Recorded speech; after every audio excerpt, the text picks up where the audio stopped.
Hey Canucks fans, hope you're well on this Monday afternoon.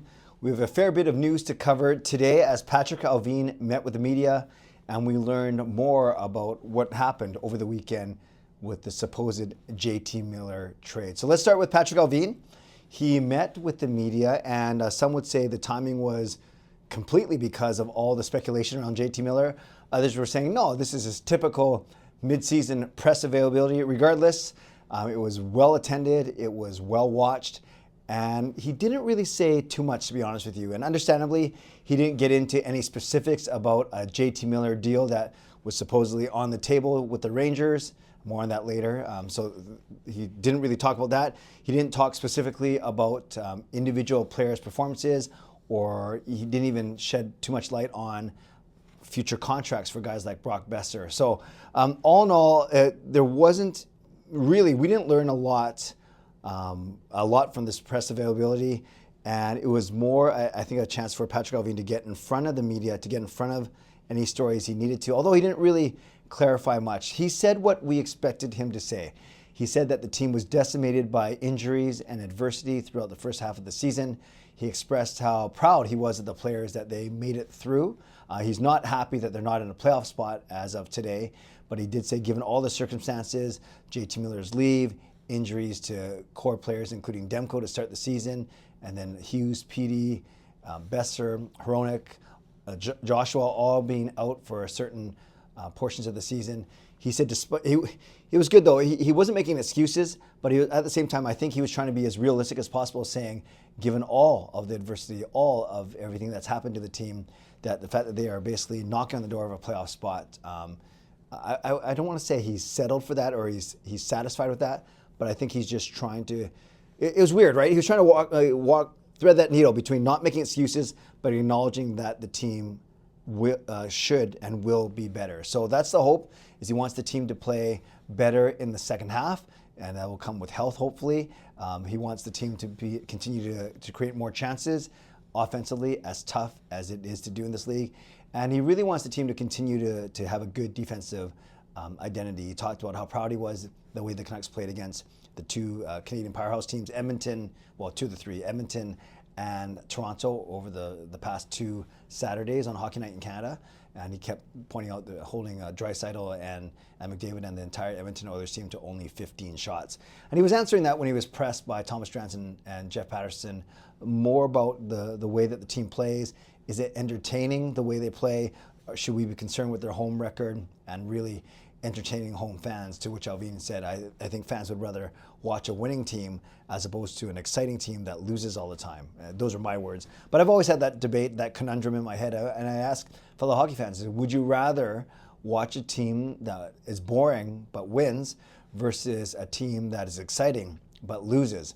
And generally, I think, while understanding the value of the entertainment dollar and how hard we work for our money, I think most people do want to see a winning team. And it's not going to be completely boring if the Canucks win, because we will take great delight in the Canucks winning games. Although Saturday was a good defensive showing by the Canucks, but it certainly wasn't boring, especially because of all the fighting and cross-checking at the end, which I'll get to in a second as well. So also touch quickly on Boeser, didn't really say much, said that there's two sides to every negotiation. So kind of what he said about 4 or 5 weeks ago, or what Rutherford said on After Hours.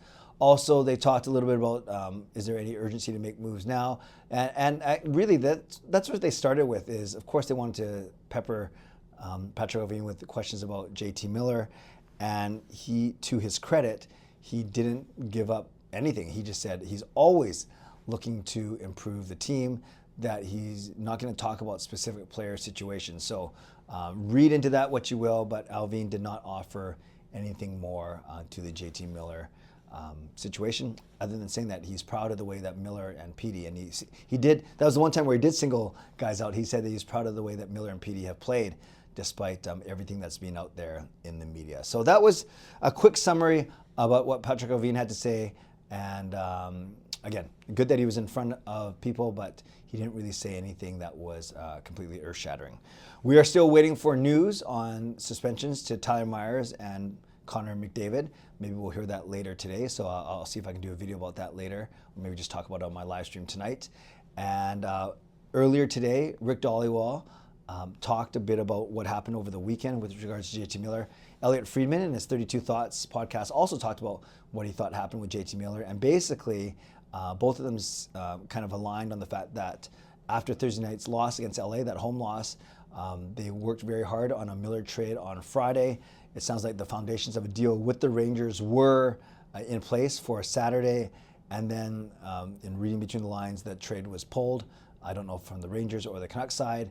JT Miller was even told that he wasn't going to play Saturday night, but then when that trade was pulled, I read another thing that's saying that it might have been Lindgren, Hedl, and then a first-round pick or a conditional first-round pick, and maybe I read that some of those conditions weren't set in stone. So regardless, it sounds like that there was a trade for Miller with the Rangers on the table, but it was pulled sometime on Saturday, and that's why JT Miller played on Saturday night. It was a huge part of the Vancouver Canucks' victory over the Edmonton Oilers. So a bit more on the JT Miller trade front that way.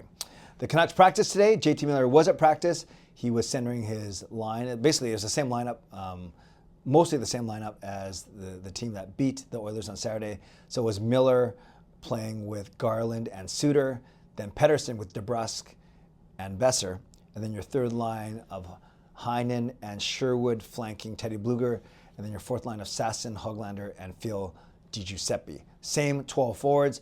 On D, it was Hughes and the recently recalled Mark Friedman.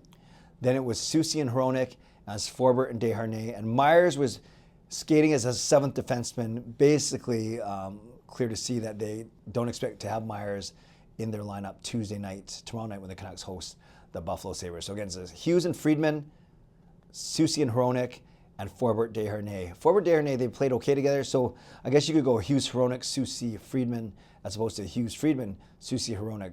That's what I would do. I'd go Hughes and Hronek, load up your top pairing, and then Soucy and Friedman. I'm okay with that with a second pairing if it's only for a couple games. You could also go Soucy, Desharnais, and then Forbort, Friedman. I don't like that as much. I don't want Desharnais playing too much. I'd actually play Friedman more minutes than Desharnais, so whether Friedman is with Hughes or with Soucy tomorrow night, we will have to see, again, based on the presumption that Tyler Myers will not be available to the Canucks. So there's a lot there, you guys. Patrik Allvin spoke to the media. Elliotte Friedman and Rick Dhaliwal kind of gave some more meat on the bone of the JT Miller supposed trade that was they're working on over the weekend. And then Canucks, after all this, at practice today because they have a game to play tomorrow night against Buffalo, which I still have tickets for. So if you're interested, email me, canuckclay@gmail.com, and make sure you join me tonight at 11 p.m. No Canucks After Dark tonight. We are moving it to tomorrow. So no Canucks After Dark at 10, my own show at 11 p.m. tonight. I hope to see you right here on YouTube for my regular nightly live stream. Shout out to my sponsors, Vancity Experts Real Estate, Coach Patrick Lou, Weight Loss Coach. Thank you, legendary Lucas Gates, legendary Andrew Chang, Hall of Fame franchise members. Thanks for your support.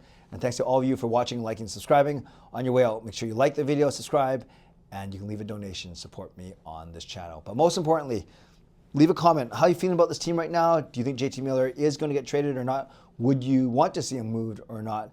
Any other tidbits that you picked up from the Patrik Allvin media availability? What do you think is going to happen to Tyler Myers? What do you think is going to happen to Connor McDavid? And what do you think of these lines? And would you put Friedman with Hughes or with Soucy? So much to discuss. Let me know in the comments below how you're feeling right now, Canucks fans. And I'll see you tonight at 11 p.m. for my live stream. Stay safe, stay healthy. Take care of yourselves and take care of each other. God bless. And go Canucks go.